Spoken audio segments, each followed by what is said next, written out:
Muy buenos días, amigos. Soy el abogado Julio Arévalo Rivera. Soy abogado en libre ejercicio profesional. Dentro de mi actividad soy procurador judicial de varias empresas en Guayaquil. Además he sido juez titular de la República en materias no penales. Y para mí es un gusto poder estar en esta conferencia virtual, en esta capacitación virtual para la Corporación López Valencia. Este va a ser a quienes agradezco por esta invitación. Va a ser una capacitación en la que vamos a hablar desde el punto de vista no solamente teórico, sino también de la práctica, de lo que ocurre generalmente en los juzgados y cómo la Administración de Justicia decide generalmente en estos temas. Con el transcurso de las semanas vamos a ir topando diferentes problemáticas en materia laboral. El día de hoy se me ha pedido que hable acerca del problema que han pasado los trabajadores en la época en que existió la pandemia, en la época del COVID-19. En lo relativo a los trabajos, ya que como ustedes conocen, cientos, miles de trabajadores a lo largo del Ecuador y en el mundo, porque esto fue una cuestión mundial, han sufrido los perjuicios de esta pandemia y muchos empleadores, tomando esta pandemia como pretexto, se beneficiaron para perjudicar a sus trabajadores y poderlos sacar del trabajo sin pagar las respectivas indemnizaciones a las cuales ellos tenían derecho. La primera pregunta que tenemos que hacernos es si procedía o no despedir trabajadores en la época en que ocurrió la pandemia. ¿Podían despedirse de trabajadores, sí o no? Antes de esto es importante indicar que con pandemia o sin pandemia, el empleador puede despedir a cualquier persona de su trabajo, pero tiene que cancelar los valores que por ley le corresponden.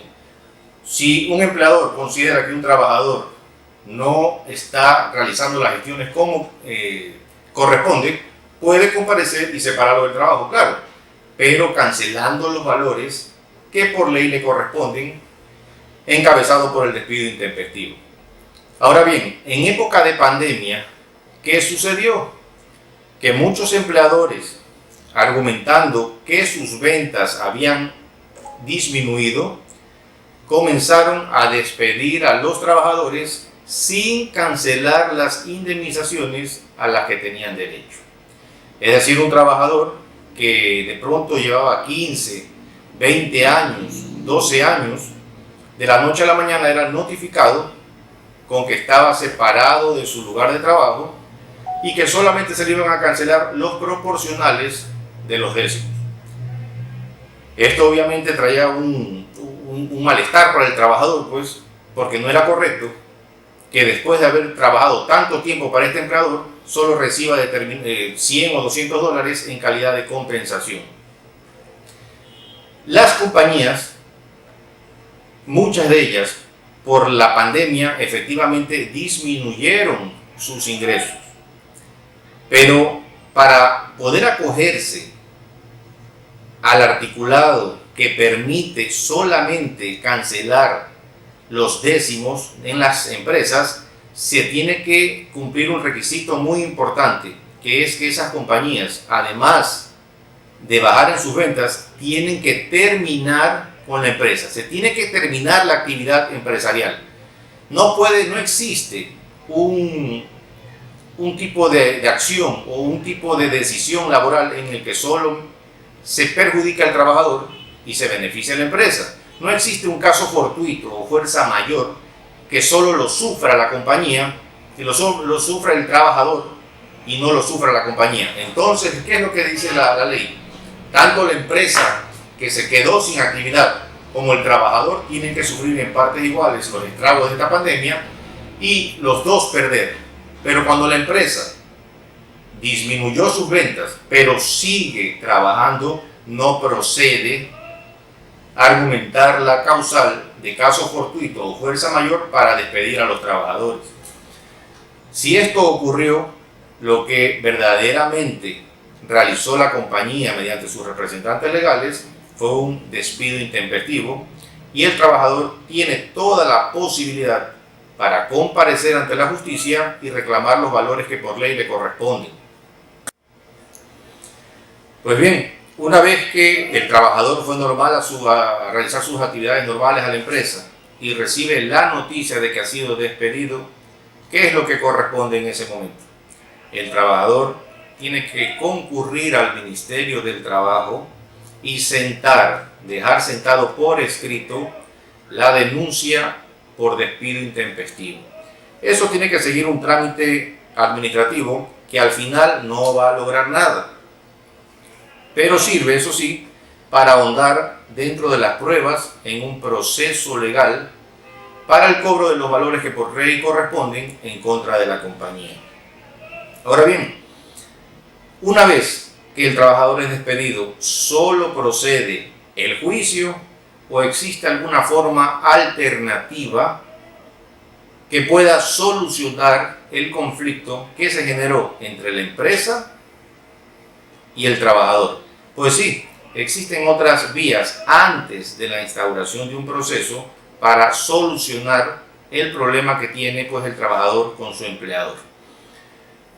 ¿Qué es lo que corresponde? Acudir a un centro de mediación laboral en el que van a concurrir tanto el trabajador, que va a hacer la invitación a su empleador, o también el empleador. El empleador también puede pues comparecer al centro de mediación e invitar al trabajador para que exista una reunión y solucionar los aspectos relacionados a su remuneración. Aquí hay un impedimento también. Para poder acceder a los departamentos de mediación laboral, el trabajador tiene que encontrarse al día en los pagos de seguridad social y ser en definitiva un trabajador regularizado. Esto hago hincapié porque aún en estas épocas existen trabajadores que no tienen establecida de manera regulada, valga la redundancia, su contrato laboral. ¿Trabajan para una persona? Sí. ¿Reciben su remuneración mensual? Sí. ¿Tienen un tiempo dentro del día de 8 horas que prestan sus servicios? Sí, pero no existe un contrato. Estas personas no pueden ir a comparecer a un centro de mediación laboral para tratar de solucionar el problema que tienen, ya que uno de los requisitos para poder comparecer es presentar sus documentos de afiliación a la seguridad social. Ya nos ha pasado muchas veces en las que los centros de mediación no le dan trámite a la solicitud porque no se trata de un trabajador regularizado. Ese es un impedimento que tienen que tomar en cuenta muchas de las personas que, si bien es cierto tenían un trabajo, no eran trabajadores regularizados. Ahora bien, dentro de esa conciliación laboral a la que puede concurrir tanto el trabajador o puede concurrir tanto el empleador también, se puede llegar a un acuerdo que ponga fin al procedimiento. Muchos de ustedes también pueden decir, como es algo administrativo, como no ha pasado mediante un juez, yo voy a la conciliación laboral, recibo lo que me ofrece el patrono y demando posteriormente en juicio, lo cual es un error. No procede eso. Las actas de mediación equivalen a una sentencia ejecutoriada de última instancia. Así que lo que se concilia en esos centros de mediación podrá ejecutarse sí ante un juez, pero ya no dará la posibilidad para volver a reclamar lo que ahí se trató. Solamente se puede comparecer a la justicia para ejecutar la mediación a la cual se llegó. Ya no puedo recibir un dinero, firmar un acta y volver a demandar. Eso no procede. Ahora bien, si no realicé la conciliación laboral en ese momento, ¿puedo comparecer al juicio y volver a llegar a algún tipo de acuerdo con mi empleador? Sí.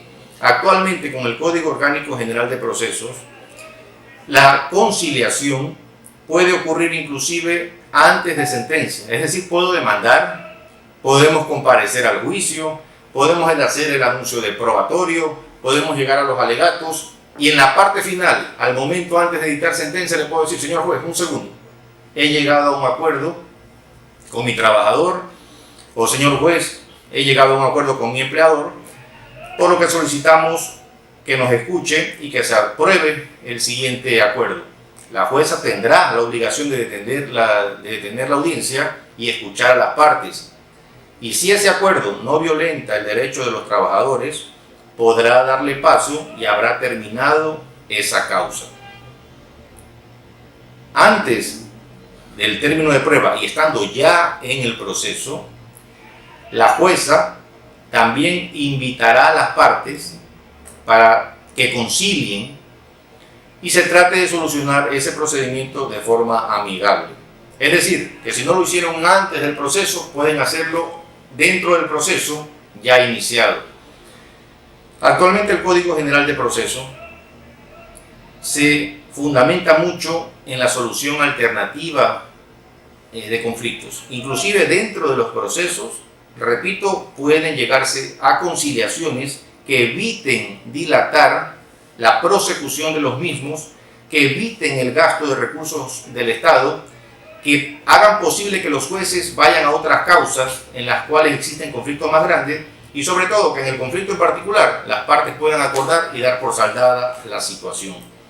Conciliar de manera general es tratar de buscar soluciones, acuerdos entre las partes que den fin a un problema. Eso es de manera sencilla, en palabras de uso común, lo que es la conciliación laboral, sea que se realice antes de un proceso o sea que se realice durante un proceso laboral.